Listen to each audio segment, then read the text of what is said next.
What happened with Purina and it supposedly sickening a bunch of dogs? Nothing. Some of you may remember in November of last year, there was this huge kind of push on social media about Purina sickening animals.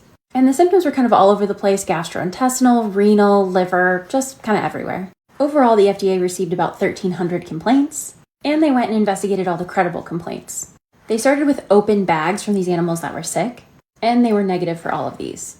They did, however, find bacillus in 17 of the open products. It's not really known if this is something that causes illness in dogs, but it was found in 7 out of 29 of the open product samples. Then they went after 20 sealed products in retail stores and found the same thing, except none of those tested positive for bacillus, which means that bacillus in the open bags was likely local contamination and not from the pet food itself, which makes sense because none of the bacillus were really related to each other. Then they went to one of the manufacturing facilities themselves. And the only thing they really remarked is that they did not conduct a reanalysis of the food safety plan after these adverse events were recorded.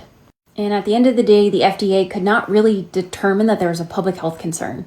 And they did remark that this was a really unique situation because there was a wide array of symptoms, but very few met criteria for actual follow-up. And the agency was aware that various media outlets and bloggers have reported a high number of adverse events, but the FDA can't investigate if people don't report to them. So there's really not a whole lot of evidence that Purina sickened all these animals.